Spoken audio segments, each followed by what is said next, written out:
Massive stone circles stand silent on a Turkish hilltop, built before farming even began. This is the profound mystery of Göbekli Tepe, a site that forces us to rewrite the entire story of human civilization. By the end of this journey, you will see the dawn of history in a completely new light.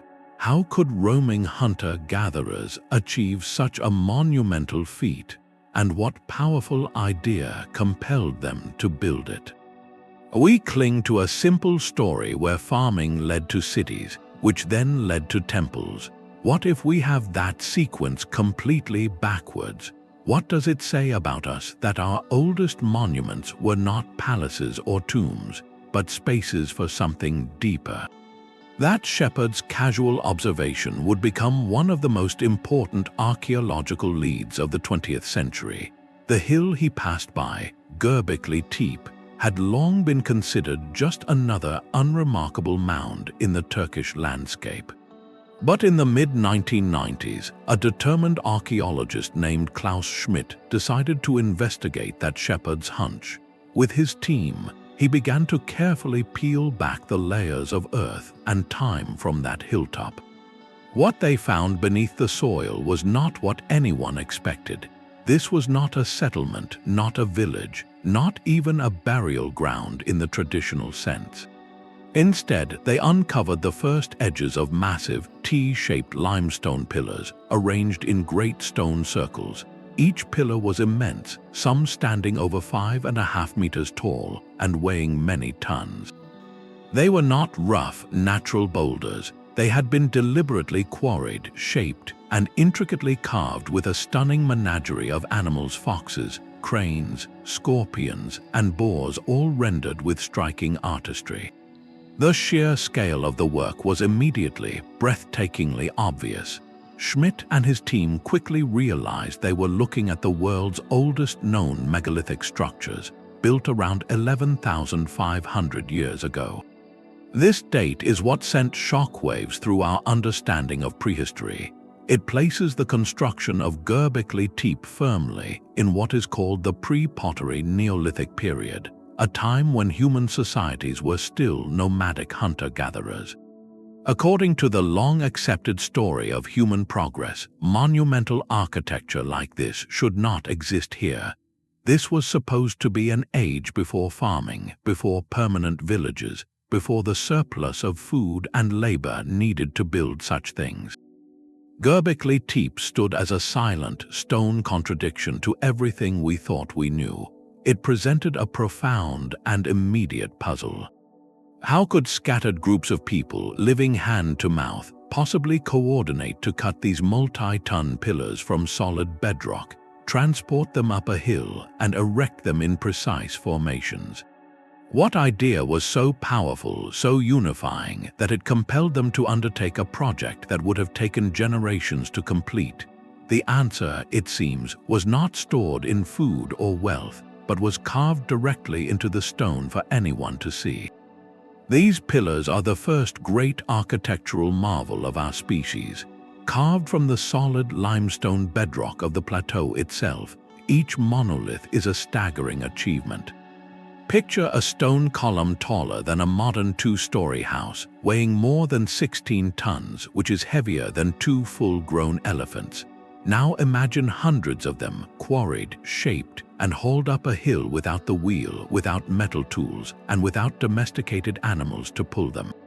The sheer physicality of this task is almost incomprehensible, but the true wonder is not just their size, it is their form. They are not random standing stones. Each one is a meticulously crafted T-shape. The vertical shaft is the body, and the horizontal crossbar at the top is carved with such intention that researchers see it as something profoundly human. That crossbar is not a simple lintel. Look closely, and you see it is shaped with subtle curves like shoulders, and often has depressions that suggest elbows, with hands meeting over a carved belt or loincloth on the pillar's front. This is not a random abstraction. The prevailing interpretation is that these T-shaped pillars are stylized human figures, perhaps representing powerful ancestors, revered elders, or watchful deities.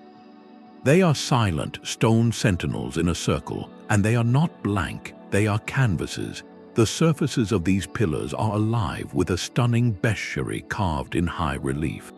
A single pillar might bear the image of a snarling fox, its body taut with energy. Next to it, a charging boar with unmistakable tusks. Below, a coil of snakes or a graceful crane with outstretched wings. Scorpions, ducks, lions, and spiders all share this stone tapestry. This is not casual graffiti. This is a sophisticated symbolic language, a complex story told in rock that every member of that ancient culture could likely read. Think of it as a sacred text written in animals, a shared vision of the world that united people across vast distances. The fox might symbolize cunning, the boar raw strength, the snake transformation or danger, the crane a link between earth and sky.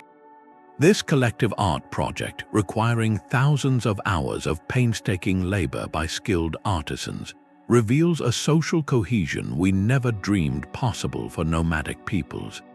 It shows they were bound not just by kinship or the hunt, but by a powerful, common belief system so compelling it motivated them to undertake a centuries-long project. The very existence of these carved titans forces a single, revolutionary question. What kind of social organization, what depth of shared purpose was required to turn this vision into reality? But these towering figures were not meant to stand alone. They were placed within a second, equally astonishing architectural marvel, the circular enclosures. Envision a series of great, round rooms carved not from wood or mud, but from the very earth and stone of the hilltop itself. At Göbekli Tepe, archaeologists have identified several of these, labeled enclosures A, B, C, and D. Each one is a masterpiece of prehistoric engineering. First, a deep trench was cut into the bedrock.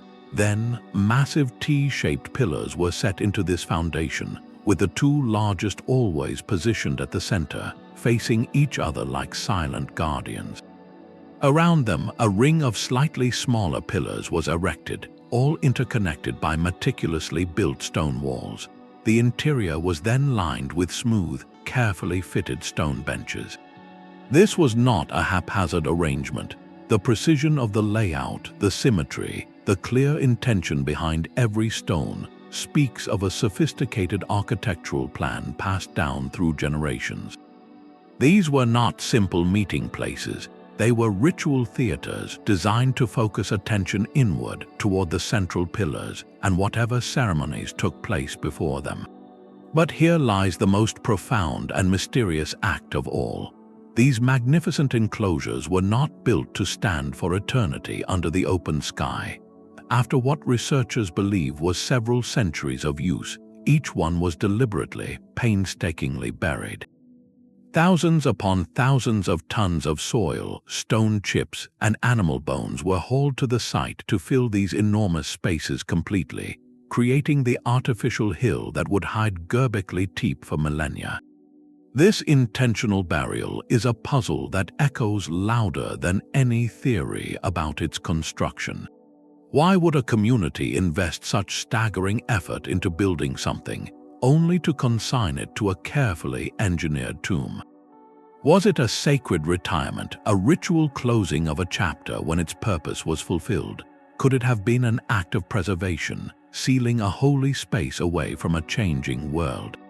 Or perhaps was it an act of concealment, hiding powerful knowledge or symbols from future eyes? Whatever the reason, this very act of burial is what saved Göbekli Tepe for us. It created a perfect time capsule, sealing the stones, the carvings, and the artifacts in place, protecting them from erosion and later settlement. It gave us a frozen, almost sacred glimpse into a ritual world that willingly vanished into the earth, leaving behind a question that hangs in the air as heavy as the stones themselves. What ceremony was so complete that its final act was to bury the stage? The timeline of Göbekli Tepe is where the true shock of its discovery comes into sharp focus. To grasp just how revolutionary this site is, you need to see where it sits on the grand calendar of human history. The main construction of these great stone circles occurred during what archaeologists call the Pre Pottery Neolithic period. That is a very technical term for a profoundly simple idea. It refers to a span of time roughly between 9,600 and 8,800 years before the Common Era. Now, let us anchor that date to the world as it was. The last great ice age had just retreated. Glaciers were melting, sea levels were rising, and the climate in this region, known as the Fertile Crescent, was becoming warmer and wetter. It was a world in transition, but still a world of hunter-gatherers. This is the critical point. For decades, our story of civilization followed a logical, step-by-step progression. First, humans mastered agriculture. Farming created surplus food, which allowed people to settle down in permanent villages. That settled life, with its stable population and specialized labor, then produced the surplus time and resources needed to build monumental structures and develop complex religion. Göbekli Tepe shatters that sequence. Here we have the most monumental structure of its era, built by people who, according to the evidence, were still primarily hunting wild animals like gazelle and gathering wild plants. Yes, researchers have found evidence that people in the region were beginning to cultivate plants like einkorn wheat around this time. But think of it not as organized farming, but as small-scale gardening, a supplement to a mobile way of life. They were not yet tied to fields of grain or herds of domesticated animals. They were not yet living in dense, year-round settlements, and yet they built this. This single fact turns traditional theory completely on its head. It suggests that the drive to come together for something monumental, for a shared spiritual purpose, may have come first. The need to feed large gatherings of people at a sacred site like Göbekli Tepe could have been the very pressure that pushed them to cultivate plants more intensively, to ensure a reliable food supply for the builders and the pilgrims. In this light, farming was not the cause of complex society. It might have been its consequence. The temple, it seems, may have invented the farm. The builders of Göbekli Tepe were not kings commanding slaves from a palace. They were hunters, trackers, and gatherers living in a world of open skies and migratory herds. Archaeological clues paint a picture of their daily lives. They likely moved with the seasons, setting up temporary camps near water sources, their year dictated by the movements of gazelle and the ripening of wild grasses like einkorn wheat. They were experts in their environment, knowing every plant and animal path. Yet they held within their society a vision so grand it pulled them from their seasonal rhythms and onto that hilltop. This was not the work of a single, large village. The scale of the project suggests something far more revolutionary, a coalition. Multiple, separate nomadic bands, perhaps from across a wide region, must have agreed to come together. They shared a common belief system, a mythos carved in stone that was powerful enough to overcome the natural tensions between groups. For this to work, they needed more than just shared faith. They needed a social blueprint. Someone had to plan the quarrying of those multi-ton pillars. Someone had to organize the teams to transport them. Someone had to direct the artisans who spent months carving a single bore onto a limestone surface. This implies a level of social organization we never attributed to hunter-gatherers. There were likely overseers, master carvers, and ritual specialists, roles that hint at an early, fluid form of hierarchy based on skill and spiritual knowledge, not inherited power. Their toolkit was deceptively simple, primarily flint and other stones, yet their engineering was profound. With these tools, they learned to quarry bedrock, shape it with precision, and move weights that defy belief. They were not primitive people struggling to survive. They were intellectually vibrant communities who chose to invest their greatest efforts not in fortifications or storehouses, but in a temple. Their sophistication was not measured in possessions. but in their ability to cooperate for a purpose that transcended the immediate needs of food and shelter. This spiritual drive, this collective dream, was the true engine that built the first monumental architecture on Earth. So what, then, was the purpose of these immense buried circles? The most compelling answer lies not in daily life, but in something more profound. The lead archaeologist, Klaus Schmidt, proposed a radical idea. This was not a village or a fortress. It was a temple complex, perhaps the first of its kind on Earth. The evidence is in what is missing. Researchers have found no signs of permanent houses, no hearths for everyday cooking, no refuse pits filled with domestic waste. This was not a place where people lived. It was a place they visited, a destination. This points to a powerful concept: pilgrimage. Scattered bands of hunter-gatherers across a vast region would have journeyed to this central, sacred hill at appointed times, likely following seasonal cycles or celestial events. They came together for something greater than the hunt. They gathered for ceremony. Imagine the scene: dozens, perhaps hundreds of people converging on the plateau. Within those sunken stone enclosures, lit by firelight flickering on the carved beasts, rituals would unfold. These ceremonies might have involved music, dance, storytelling, and communal feasting, as suggested by the vast quantities of animal bones found in the fill material. The towering T-pillars, those stylized ancestors or deities, would have watched over it all, and the animal carvings covering every surface were far more than decoration. They were a symbolic language. The fox, the crane, the scorpion each could have represented a different clan, a family group that identified with that creature as a totem, a protector.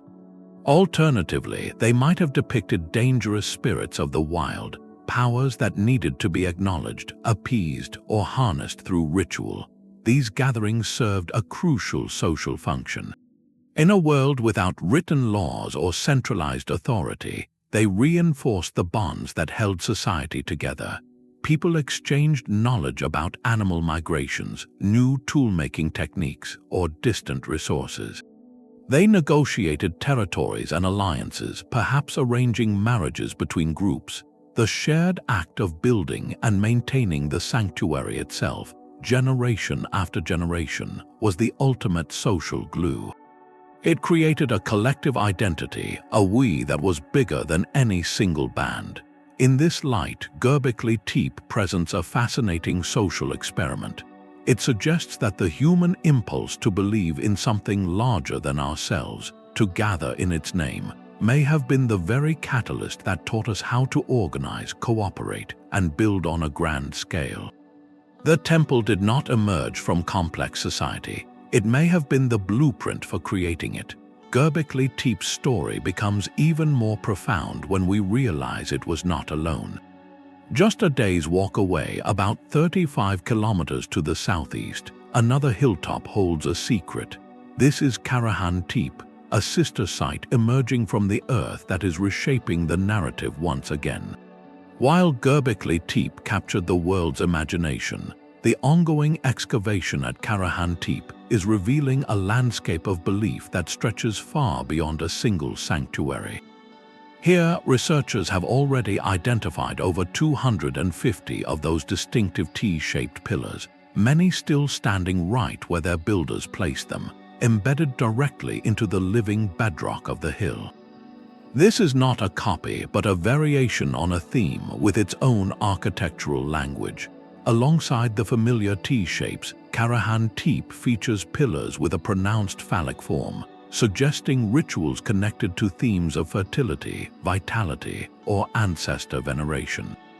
The sophistication extends to practical details, like rooms with carefully carved drainage channels, indicating that liquid, perhaps water or something else used in ceremony, played a central role in activities here.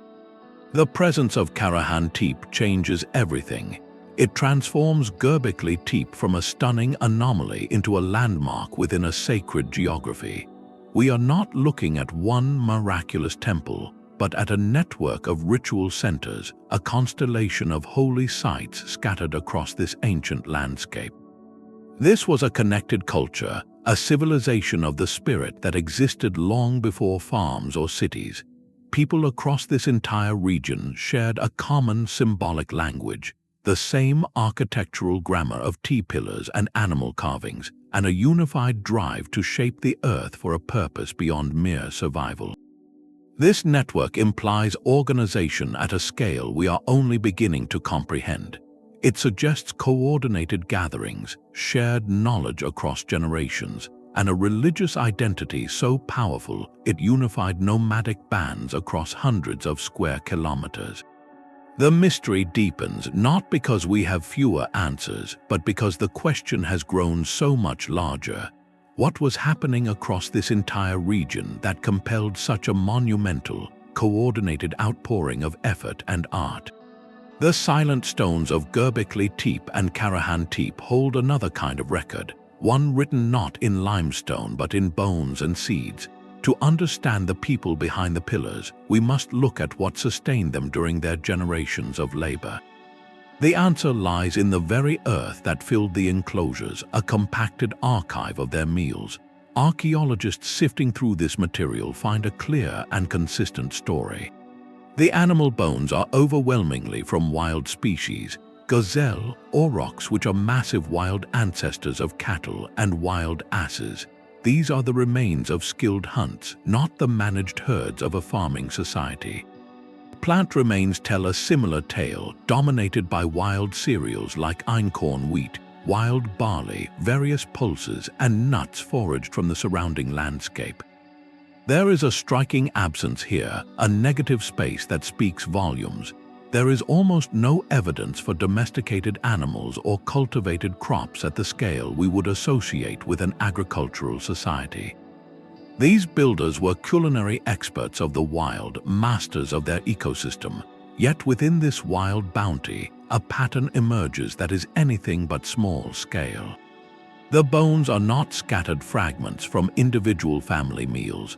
They are concentrated in specific areas, often showing clear signs of systematic butchery. Researchers have uncovered deposits containing the remains of hundreds of animals, all processed around the same time. This is the unmistakable signature of feasting, of massive communal meals that could feed a small army of workers and pilgrims. This changes our understanding of the site's logistics entirely.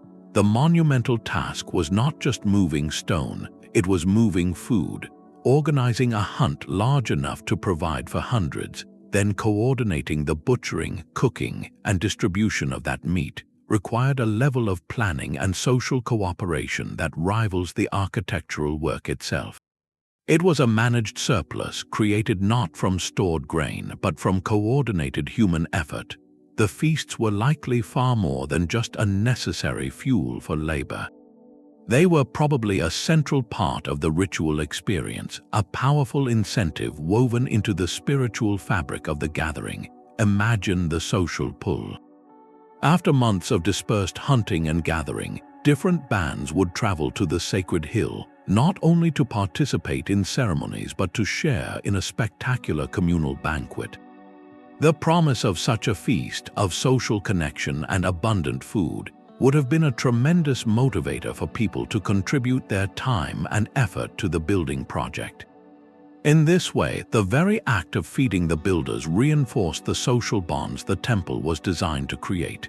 It was a feedback loop of belief and belonging, powered by shared meals. This sophisticated logistical dance, this ability to summon and manage a food surplus for non-subsistence purposes, shows us that the organizational genius of these early societies was fully formed long before the first permanent farmstead. They were not on the path to complexity, they were already living it, their cooperation cemented by faith and feasting under the watchful eyes of stone giants. The carvings on these pillars may hold more than just earthly meaning. Beyond the foxes and cranes, some researchers see a map of the night sky. Could these stone circles be ancient observatories, their layouts designed to capture the movements of the heavens?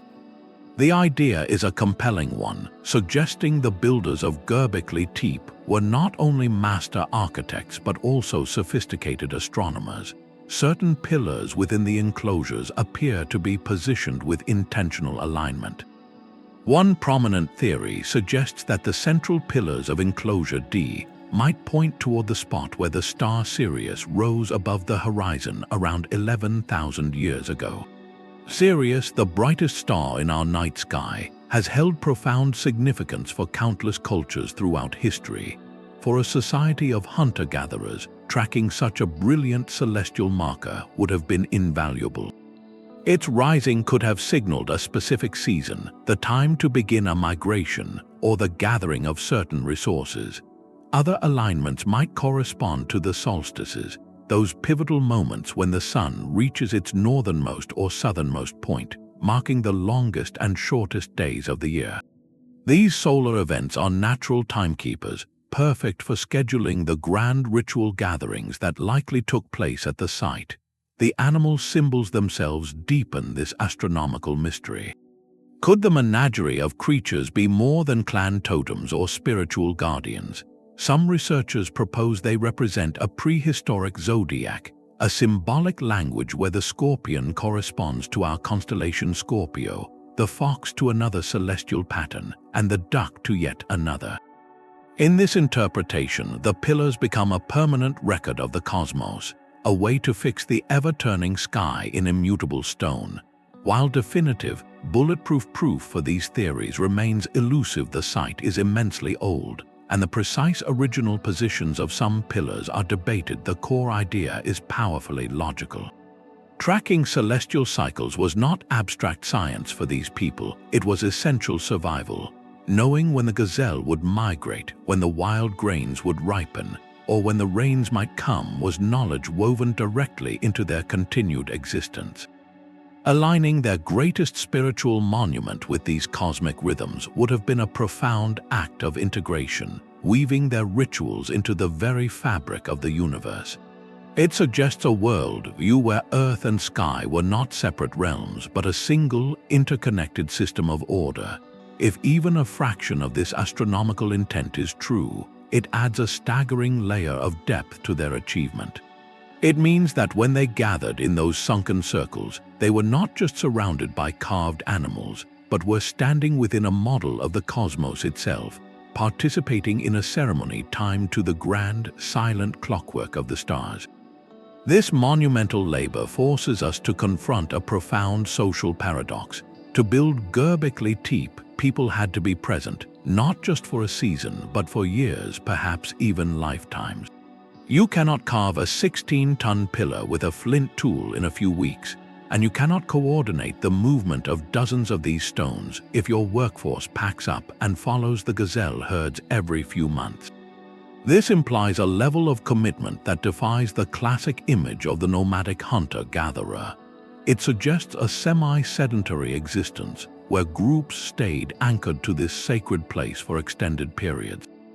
This creates a fascinating chicken and egg dilemma for historians. Which came first? Did a settled, organized society emerge first, providing the stable workforce needed to build the temple?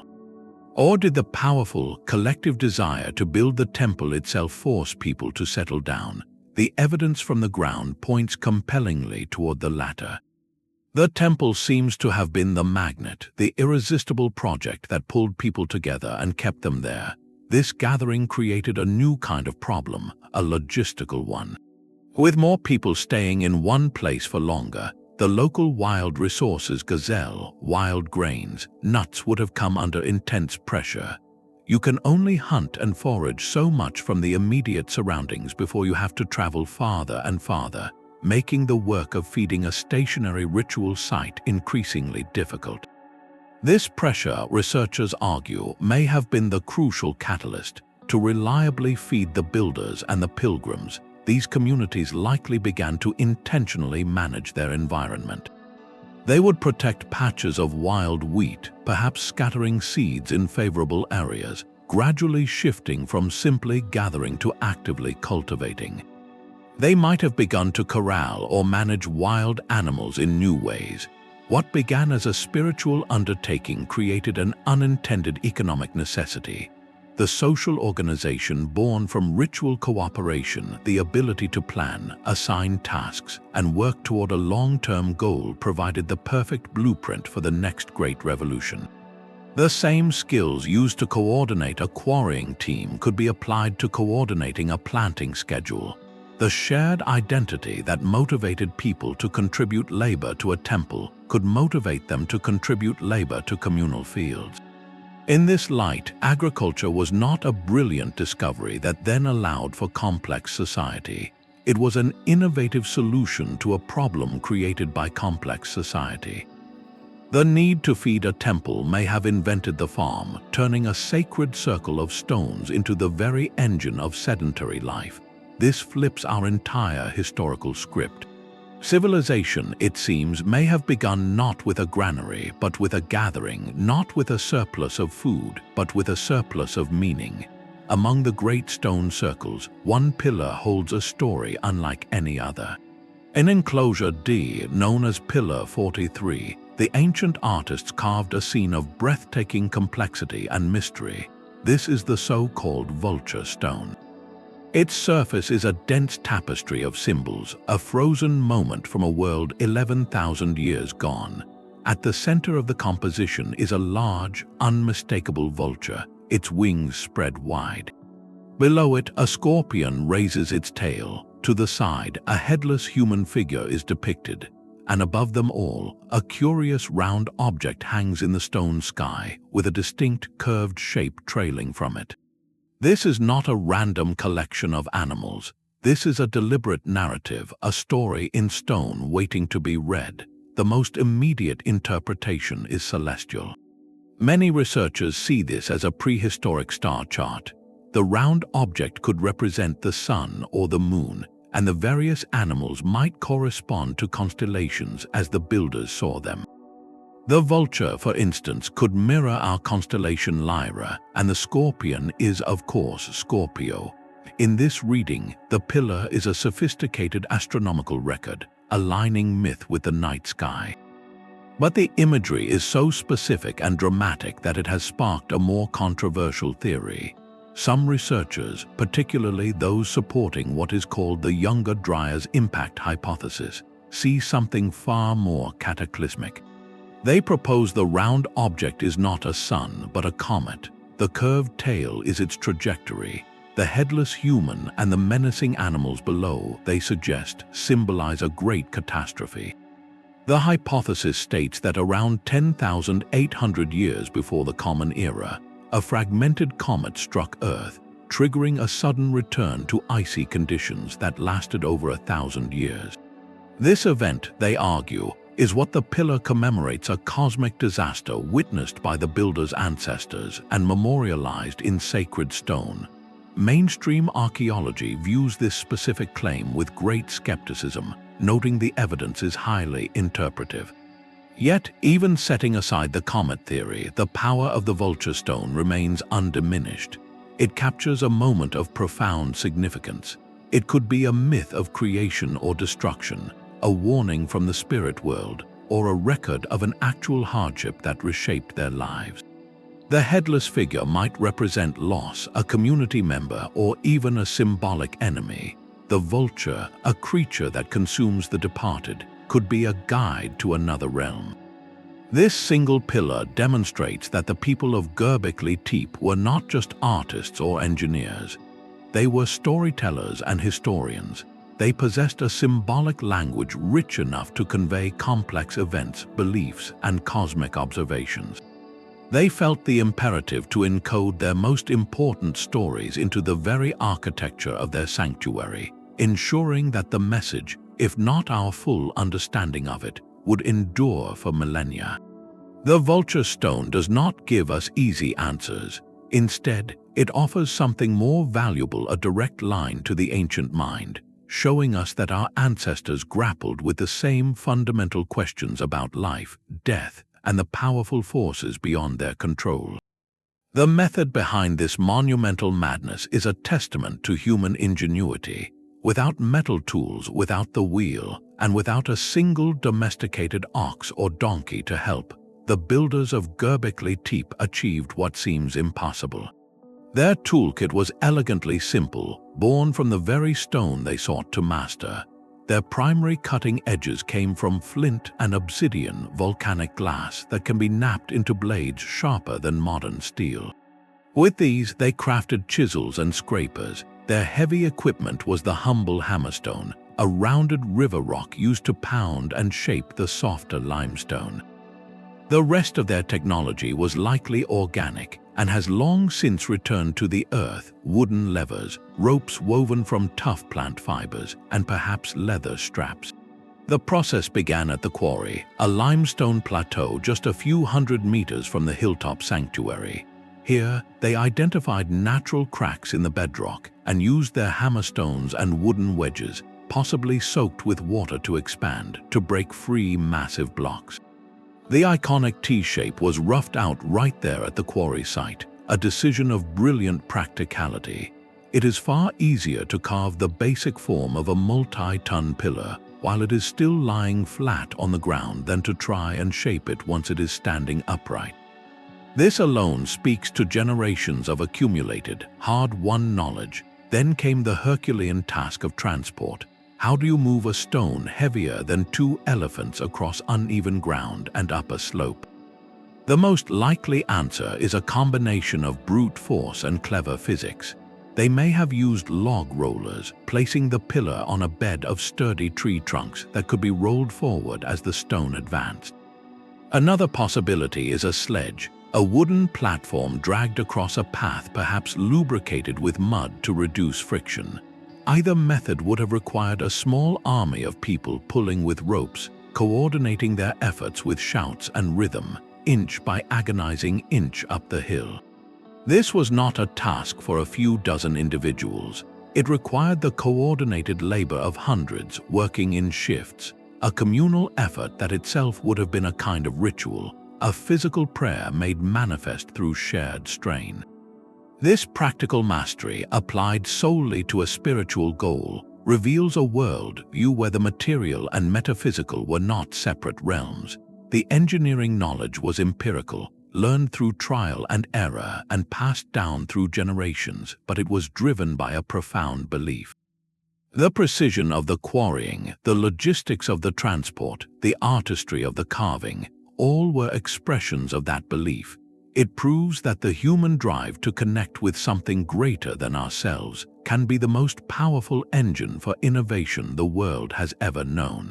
The temple did not just require technology, it inspired it, pushing the boundaries of what these early societies believed they could achieve together. These silent stones hold more than just weight, they hold a revolution. The consistent T-shapes, the recurring menagerie of animals, this is not random decoration. It is the world's oldest evidence of a profound shift in the human mind, what scholars call the cognitive or symbolic revolution. Before this point, human art and tools were largely about the immediate and the practical, depicting what was directly seen or used for survival. But here at Göbekli Tepe, something new and extraordinary was etched into the limestone. An abstract idea took physical form, a carved pillar no longer just a piece of rock, but a stylized human figure, perhaps an ancestor or a deity. A fox was not just a fox, it could represent a clan, a spiritual concept, or a story about the world.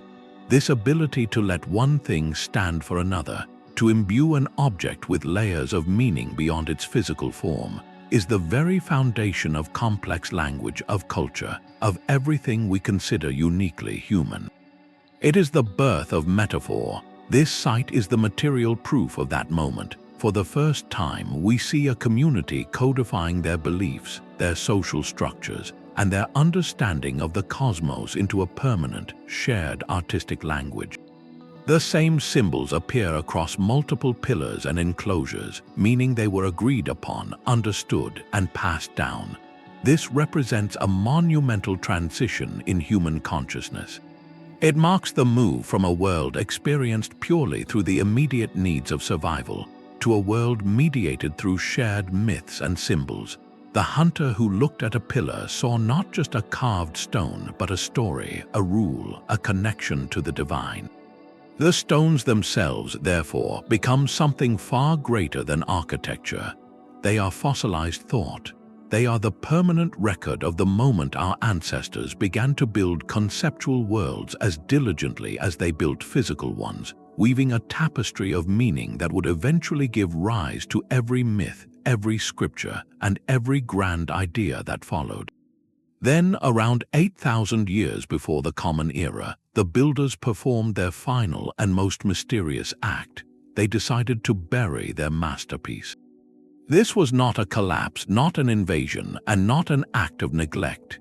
It was a deliberate, systematic, and astonishingly labor-intensive choice.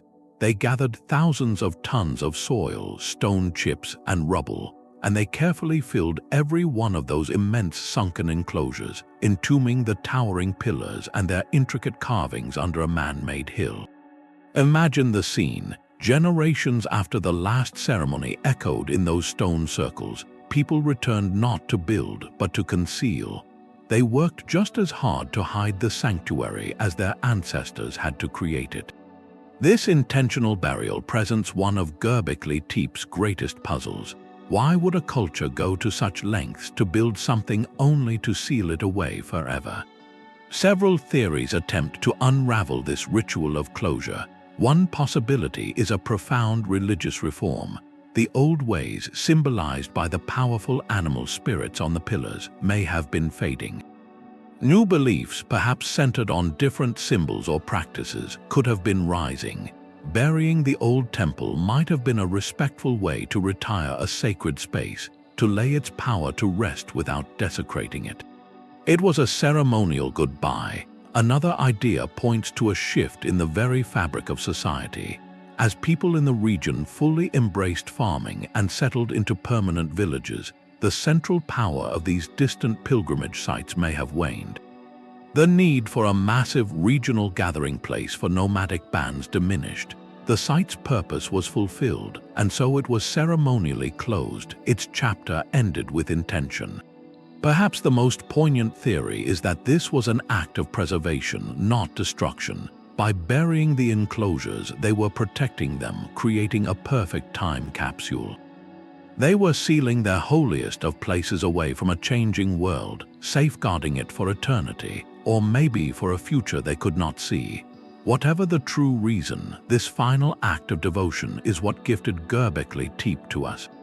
The burial protected the limestone from wind and rain, shielded the carvings from later settlers who might have broken the stones for new buildings, and kept the entire complex frozen in a state of pristine abandonment for millennia.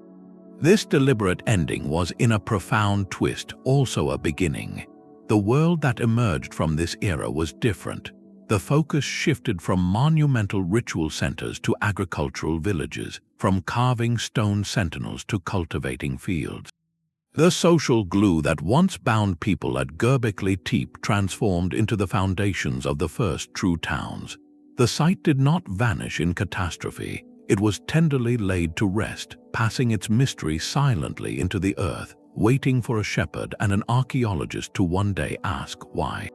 The story of these stone circles extends far beyond a single hilltop. Before Göbekli Tepe captured the world's attention, another site, now lost beneath modern waters, offered archaeologists their first tantalizing glimpse of this forgotten world. This was Nevalı, Çori, a settlement dating to a period slightly later than the main construction at Göbekli Tepe, but still firmly within the pre-pottery era. While Göbekli Tepe presented a puzzle, a sanctuary without a village, Nevalı, Çori provided a crucial piece, showing how the monumental ideas of the hilltop began to weave themselves into the daily fabric of human life. Excavated in the 1980s before it was flooded by the Atatürk Dam in 1992, Nevalı, Çori was a true settlement. Researchers found clear domestic buildings, houses with stone foundations, and evidence of everyday living. But nestled among these homes was something extraordinary, a cult structure that stopped archaeologists in their tracks. This building, though smaller than the great enclosures of Göbekli Tepe, was unmistakably part of the same tradition. It featured those now familiar T-shaped limestone pillars, erected in rows within its walls. Here was the definitive link: the same symbolic architecture, the same artistic language of sacred pillars, was not confined to a remote pilgrimage site. It had traveled, or perhaps originated, within a community where people lived, worked, and raised families. This integration is a profound clue. It suggests the powerful belief system that compelled people to build Göbekli Tepe was not an isolated phenomenon. It was a living, breathing part of their cultural identity, important enough to merit a special house of worship right in the heart of their village. Nevalı Çori gifted us another artistic marvel, some of the earliest known life-sized human sculptures ever discovered. These stone figures, with their stylized features, show a society increasingly turning its artistic focus inward, contemplating the human form itself with the same reverence once reserved for animal spirits.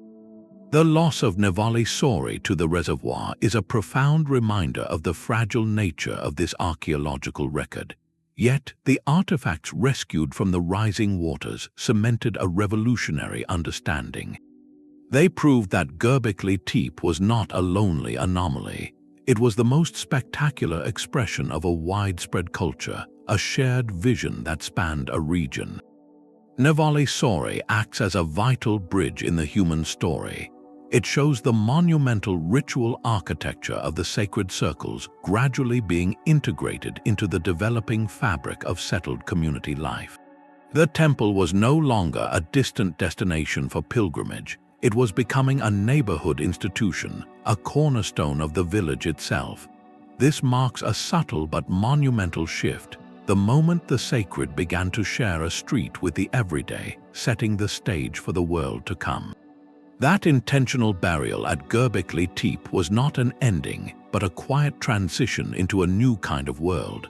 What we are left with is a historical puzzle so profound it demands we rewrite one of our most foundational stories. For generations, the Neolithic revolution has been taught as a clean, logical sequence. First, a changing climate made wild resources less reliable. This pressure forced humans to domesticate plants and animals, creating a stable food supply. That stability allowed them to settle down in permanent villages. The agricultural surplus from those villages then freed some people from farming, leading to social stratification, specialized crafts, and finally, the time and resources to build monumental structures like temples and tombs.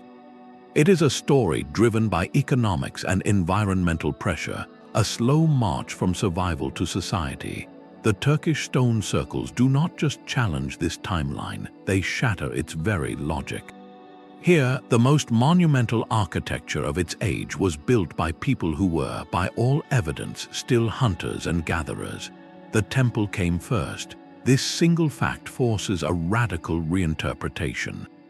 It suggests the engine of the Neolithic revolution was not merely stomachs but minds.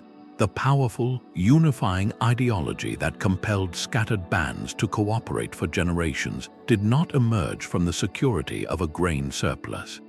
It predated it, the need to build and maintain these sacred gathering places, to feed the workers and pilgrims, likely created the very social structures and logistical demands that made organized agriculture not just possible but necessary.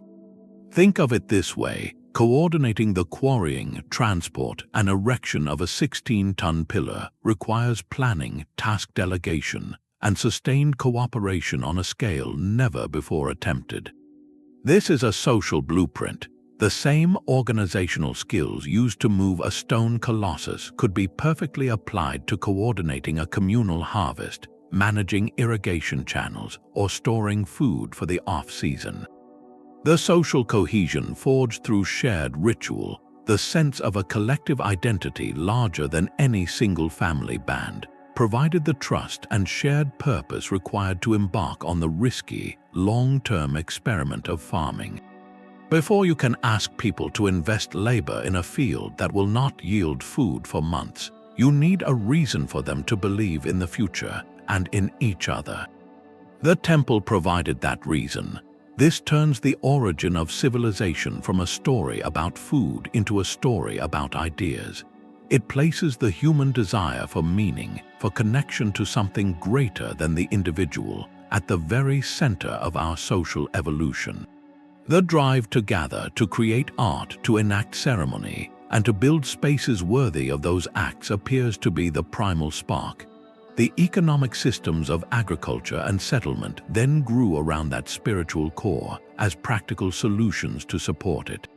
Our oldest monuments were not celebrations of material wealth or royal power. They were theaters for the human spirit. This is a fundamentally different origin story, one that suggests civilization was not an accidental byproduct of securing our next meal, but a deliberate project born from our deepest need to understand our place in the world. The stones of Göbekli Tepe ask us to consider that what makes us human is not merely our ability to control nature, but our profound need to come together and wonder at it. The sheer age of these Turkish circles redefines the meaning of ancient. To grasp their true scale, we must look at a monument everyone recognizes, Stonehenge. That iconic ring of stones on the British Salisbury Plain feels like the very definition of prehistoric mystery. Yet, when we place its timeline beside Göbekli Tepe, the comparison is almost disorienting.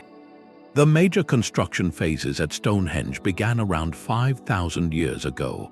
The great Sarsen stones were raised around 2,500 years before the Common Era. Göbekli Tepe's main enclosures, however, were already ancient history by then, completed a staggering 6,000 years earlier. This is not a difference of centuries, but of entire epochs. 6,000 years is a span of time longer than the entire recorded history of human civilization, from the first Egyptian pharaohs to the present day. In that vast stretch, empires rose and fell, languages were born and forgotten, and the world transformed completely. Yet, at the beginning of that unimaginable span, people were already moving mountains of stone. The builders of Stonehenge were members of a long-established, sophisticated farming society. They lived in settled communities, practiced agriculture and animal husbandry, and had developed complex trade networks that brought materials like the distinctive bluestones from hundreds of kilometers away. Their monument, with its precise solar and lunar alignments, likely served as a celestial calendar, a communal gathering place, and a site of burial and remembrance. Its grandeur emerged from a stable, resource-rich society. Göbekli Tepe represents the opposite origin story.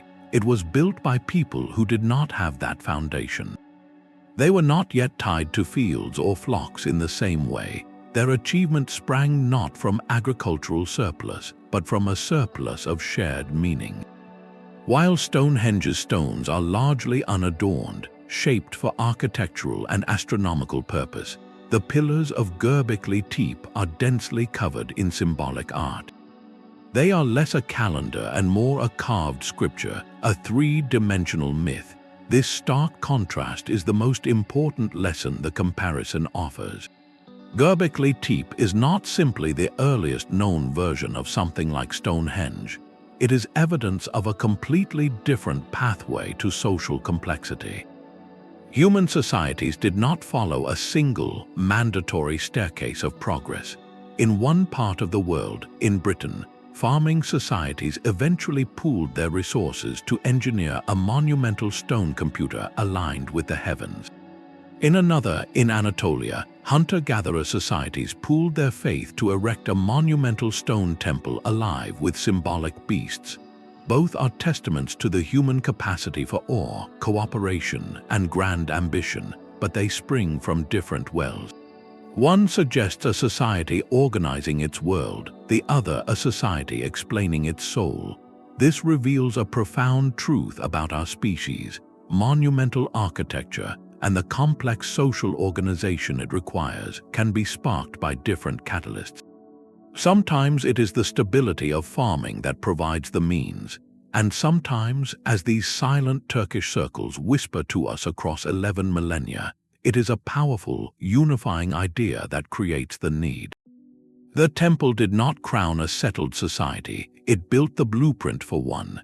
The immense piles of animal bones tell a story of more than just hunger. They reveal a culture of spectacular, shared celebration. Among the stone pillars, the people of Göbekli Tepe were not only building a temple, they were hosting feasts of staggering scale. Anthropologists studying cultures around the world recognize these events as far more than communal meals. A feast is a powerful social technology. It creates bonds of obligation and gratitude. It is a public display of generosity and organizational skill, where the host gains prestige by sharing abundance. In this ancient context, the feast likely served as the vital reward for the back-breaking labor of quarrying and construction. Imagine the social momentum of such an event. After weeks or months of grueling work, the promise of a grand banquet would have been a powerful motivator. A successful hunt that could feed hundreds was a spectacular achievement, a tangible proof that the community's efforts were blessed and its leaders were capable. This dynamic could have sparked a fascinating form of social competition. Different groups or prominent individuals might have vied to host the most impressive feast, to contribute the most meat, to demonstrate the greatest generosity. This culture of competitive giving would have been a relentless engine for innovation. It would have driven people to develop more effective hunting strategies, to coordinate larger drives for wild animals like gazelle and aurochs, and to pioneer early methods for processing and storing vast quantities of meat. The feast, therefore, transformed from a simple meal into a complex social and economic engine. It wove a web of mutual obligation and shared experience that bound disparate bands together into a cohesive workforce. The cooperation required to organize the hunt, butcher the animals, and distribute the food mirrored and reinforced the cooperation needed to move a 16-ton pillar. This reinforced network of trust and shared purpose, forged over roasted meat and celebration, may have provided the essential social foundation for humanity's next great leap. The same cooperative structures that built a temple and fed its builders could, in time, be redirected to tend the first fields and guard the first harvests. The scale of this ancient vision is expanding with every new excavation. The Turkish government now uses a single, powerful name to describe this entire phenomenon, Taş Tepeler, which translates to stone hills. This is not just a label for one or two sites, but for a constellation of at least 12 separate locations scattered across the Şanlıurfa province, with Göbekli Tepe and Karahan Tepe as its most famous stars. This formal recognition marks a profound shift in understanding. We are no longer studying isolated temples, but an entire sacred geography, a planned spiritual landscape that covered this region like a network of holy sites. Ongoing digs at places like Sebes and Göbekli are continually revealing more of the pattern, unearthing additional sunken enclosures, more of those iconic T-shaped pillars, and stunning new sculptures that add chapters to this ancient story. Each new discovery confirms that the builders operated on a regional scale, with a shared blueprint that was replicated and adapted across dozens of kilometers. This was not a single culture's masterpiece, but a civilization's project. Within this network, each hilltop site may have served a unique purpose. One location might have been dedicated to specific ceremonies tied to the solstice, another to rituals involving particular animal totems or ancestral clans. They could have functioned as a ritual circuit where people moved from one sacred hill to another in a seasonal pilgrimage, each stop revealing another part of a grand cosmological story. The Taş Tepeler complex, therefore, represents something unprecedented in the human story. It is the world's first known large-scale ritual landscape, a spiritual infrastructure built thousands of years before the first cities of Mesopotamia, the pyramids of Egypt, or the empires of the ancient world. This networked sacred space redefines the very scale of what was possible before farming. It shows us that the drive to connect with the divine was not a small, local impulse. but a force capable of organizing human activity across an entire region, coordinating the labor and belief of countless generations toward a common, monumental goal written not on parchment, but across the very hills themselves. Uncovering these stone circles is a race not against time, but against its effects. Modern archaeology treats a site like Göbekli Tepe not as a treasure hunt, but as a fragile, non-renewable document. Before a single trowel touches the earth, teams use technologies like ground-penetrating radar. This device sends pulses into the soil, painting a picture of what lies beneath, mapping the outlines of buried walls and pillars without disturbing a single grain of sand. It is like giving the hill an X-ray, allowing for a surgical excavation plan. When digging begins, it proceeds with extraordinary care. The very backfill that ancient hands used to bury the enclosures is now removed layer by paper-thin layer. Every fragment of bone, every chip of flint, is recorded exactly where it is found, its position a clue to its story. High-resolution photography and three-dimensional laser scanning capture each pillar and carving in meticulous digital detail, creating a perfect virtual replica. This painstaking process is essential because the greatest threat to these sites is their own rediscovery. The soft limestone, protected for millennia in its earthen tomb, begins to erode the moment it is exposed to modern air, rain, and temperature shifts. To combat this, large protective shelters now arch over the key enclosures. These are not mere tops, but engineered structures designed to shield the stones from the elements while allowing research to continue, a balance between access and preservation. Understanding what is found requires more than just digging. It demands an interdisciplinary conversation. Archaeologists work alongside anthropologists to interpret social structures, geologists to understand the ancient landscape, and specialists in archaeoastronomy to test theories about celestial alignments. This collaborative approach treats the site as a whole ecosystem of meaning. The work is achingly slow. A single season might focus on carefully excavating just a few square meters. Yet this deliberate pace is the highest form of respect. It acknowledges that each grain of soil holds context, and that rushing for answers could destroy the very evidence we seek.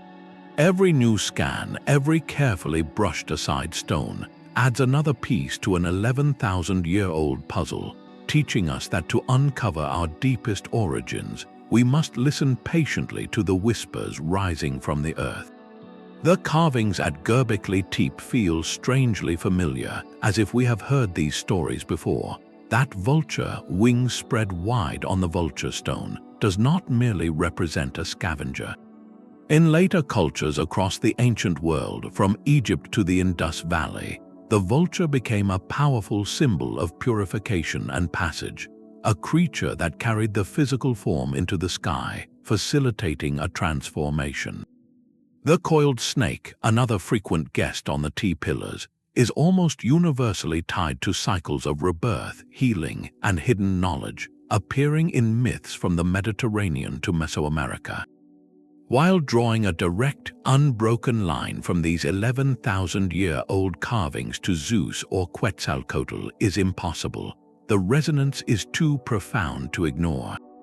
It suggests something fundamental about the human mind. The builders of these stone circles were grappling with the same eternal mysteries that would preoccupy every culture to follow: the nature of life and what comes after, the raw power of the wild, and humanity's fragile place within it.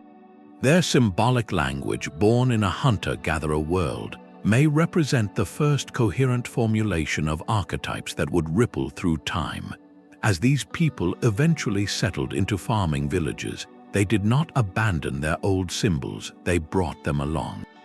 The stories changed, the gods acquired new names and domains, but the core metaphors, the vulture as a psychopomp, the snake as a regenerator, the bull as untamed strength, persisted. This makes Göbekli Tepe and its sister sites something more than archaeology. They are potential wellsprings. They could be the distant, echoing source of the mythological templates that shaped our earliest civilizations, a testament to the enduring power of the stories we tell ourselves about the world. That deep human need to preserve a story is now reflected in a modern, global promise. In 2018, Göbekli Tepe received one of the highest honors a place of cultural significance can achieve. It was inscribed as a UNESCO World Heritage Site. This designation is far more than a prestigious title. It is a formal recognition of the site's outstanding universal value, meaning it holds cultural importance that transcends national boundaries and speaks to all of humanity. The UNESCO listing acts as a powerful shield. It legally mandates a framework for the site's protection, conservation, and sustainable management, ensuring that the fragile limestone pillars and their carvings are safeguarded for the future. This global commitment means that decisions about the site must balance careful research with its long-term preservation, a delicate task overseen by both Turkish authorities and international experts. The UNESCO status has also transformed the local landscape in a very tangible way. It has placed Göbekli Tepe firmly on the world map, igniting a surge of cultural tourism. Visitors now travel from across the globe to stand within the shadow of these ancient stones, bringing significant economic benefits to the surrounding region of Şanlıurfa. New museums, hotels, and services have emerged, creating jobs and fostering a renewed sense of local pride in this profound heritage. Yet, with this opportunity comes a formidable challenge. Increased foot traffic, however carefully managed, poses a risk to the very monuments people come to see. The microclimates within the protective shelters, the stability of the soil, and the integrity of the stone surfaces all require constant, vigilant monitoring. Managing visitor impact is now a central part of the site's stewardship, ensuring that the awe of discovery does not inadvertently lead to its erosion. Ultimately, the UNESCO designation frames Göbekli Tepe in a new and powerful light. It is no longer solely a Turkish archaeological wonder, but a landmark of human heritage. It belongs as much to someone standing before it today as it did to the hunter who carved a fox 11,000 years ago. This status affirms that the creative spark which ignited there, that pivotal juncture where belief inspired monument, is a chapter in the story of all people. It is a global pledge that future generations, too, will have the chance to stand in that sacred circle, to feel the weight of the stones, and to ponder the enduring mystery of how we began to build not just shelters but meaning. The silent giants of Göbekli Tepe and Karahan Tepe were not the only works of art to emerge from the soil. Scattered around the feet of the great pillars, archaeologists have uncovered a breathtaking array of smaller, more intimate masterpieces.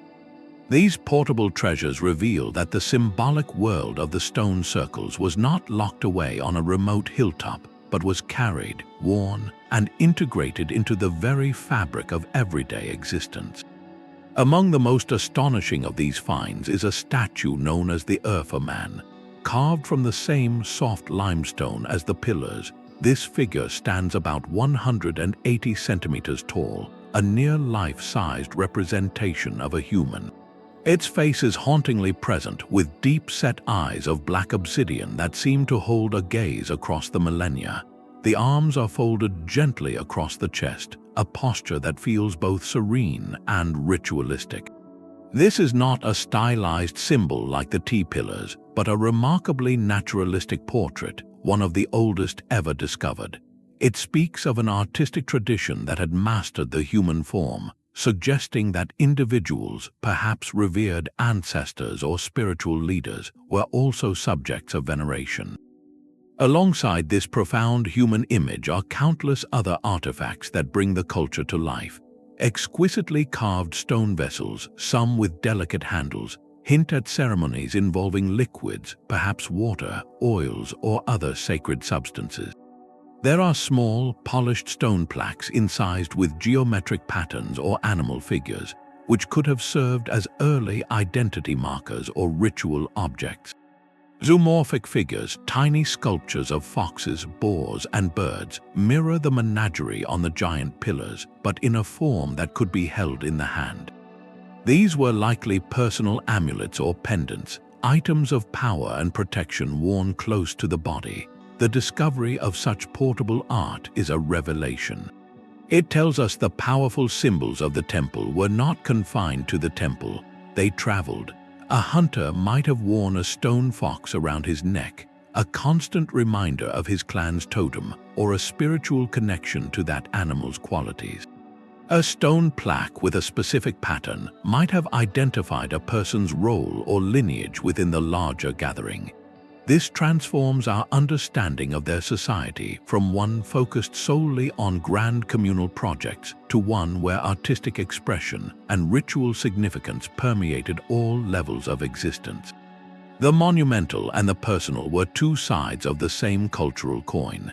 The same hands that painstakingly pecked the image of a crane onto a 5-ton pillar also carefully shaped a small stone bird to be carried in a pouch. This was a holistic culture, deeply invested in creating meaning through form and image at every scale. From the overwhelming grandeur of a stone circle to the intimate weight of a pendant, they wove a symbolic universe that connected the individual directly to the cosmic stories told by their greatest monuments. These stones have sparked imaginations far beyond the archaeological world. In the shadow of such a profound mystery, it is perhaps inevitable that more sensational explanations emerge. Some voices suggest these pillars were built by visitors from another world or by survivors of a lost, advanced civilization like Atlantis. They point to the carvings and propose they depict ancient astronauts or complex machinery. These are compelling stories, the stuff of blockbuster films, but they share a fundamental flaw. They are not built on evidence uncovered from the ground, but on a need to fill the unknown with the extraordinary. More importantly, these theories do something subtle yet significant. They inadvertently dismiss the breathtaking capabilities of our own ancestors. To say a group of ancient humans could not possibly have achieved this is to ignore the very proof lying at our feet. The quarries are there with half-carved pillars still in the bedrock. The stone tools are there by the thousands.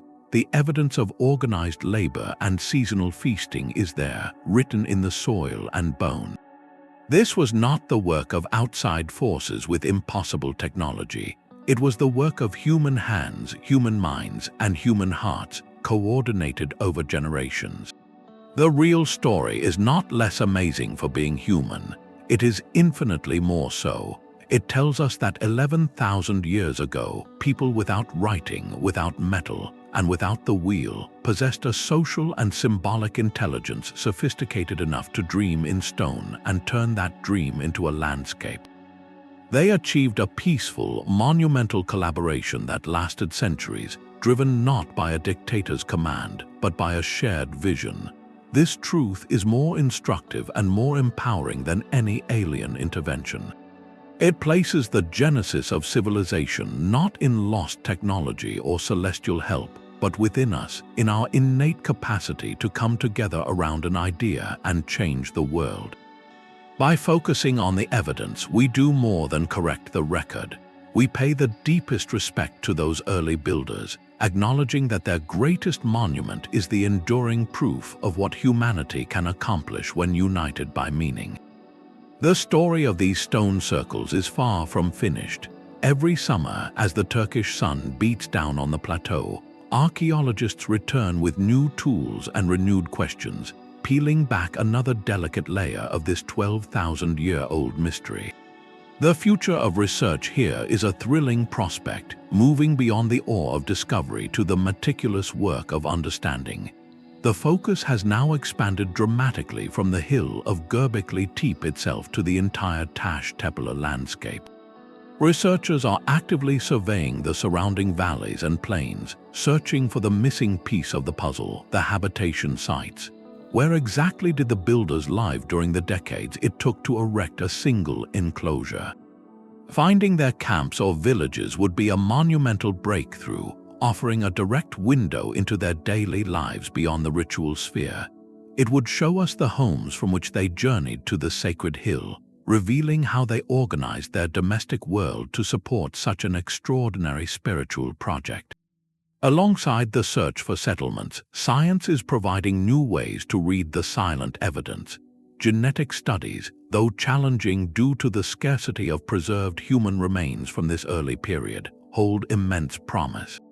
Analyzing ancient DNA could trace population movements across the region, revealing whether the builders were a closely knit local group or a melting pot of different bands drawn from across the Fertile Crescent. Were they all one people, or did a shared belief unite genetically distinct communities? In the laboratories, another frontier is opening. Scientists are now performing advanced residue analysis on the interiors of those beautifully carved stone vessels found at the sites. They are searching for microscopic chemical traces that could finally answer a tantalizing question. Did these gatherings involve the consumption of fermented beverages, perhaps early beers or ritual drinks, as part of the ceremonies? The presence of such substances would add a profound sensory and social dimension to our understanding of the rituals, suggesting altered states of consciousness or communal bonding practices that reinforced the sacred experience. Despite these advances, the biggest questions remain shrouded in the silence of the stones. What was the precise shared meaning of the animal symbols? Was the fox a clan ancestor, a trickster spirit, or a constellation in their night sky? What specific rituals were performed within those sunken circles? Were they reenactments of creation myths, rites of passage, or ceremonies to ensure a successful hunt? And perhaps most practically, how was the monumental labor exactly organized and commanded? Was there a single visionary architect, a council of elders, or a rotating system of responsibility among different family groups? Each digging season is like turning a page in a prehistoric book written in soil and stone. We have only just begun to decipher its opening chapters. The future of this research promises not just to add details, but to refine, challenge, and perhaps revolutionize our understanding of human origins once again. Every new scan, every tiny artifact, every speck of residue analyzed, brings us one whisper closer to the minds of those who first dared to build meaning into the heart of a hill. The silent hilltop offers more than a mystery, it offers a mirror. When we stand before these immense stone circles, we are not just looking at ancient ruins, we are confronting a fundamental truth about our own species. These structures were raised in a world without monarchs to command them, without standing armies to enforce labor, and without any written code of law to organize society. Their existence dismantles a modern assumption that great works require top-down control and concentrated power. The builders of Göbekli Tepe achieved their monumental dream through something far more elemental, a shared belief so potent it became a social adhesive. This was collaboration on a generational scale, a voluntary coalition of disparate bands united not by force, but by a common vision of the cosmos and their place within it. In an era where our narratives are so often defined by division and conflict, these stones whisper a counterstory. They remind us of the staggering potential that is unlocked not when we are driven apart, but when we are drawn together by a purpose that transcends the individual.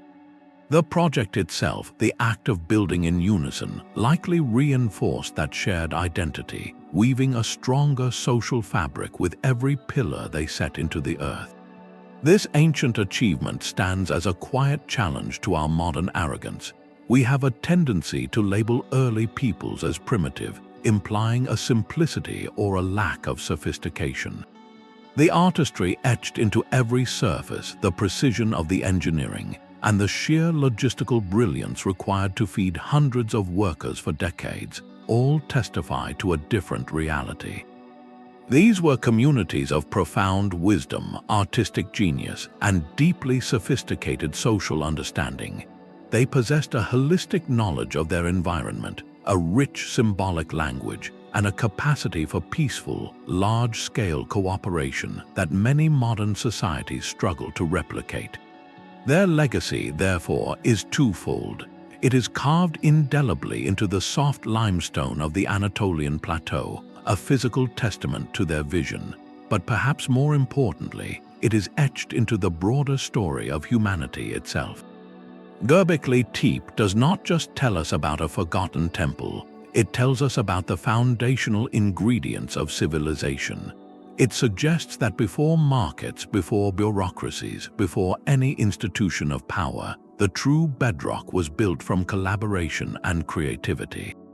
The human impulse to create meaning together, to express that meaning in art, and to labor collectively toward a spiritual goal, appears to be the original catalyst.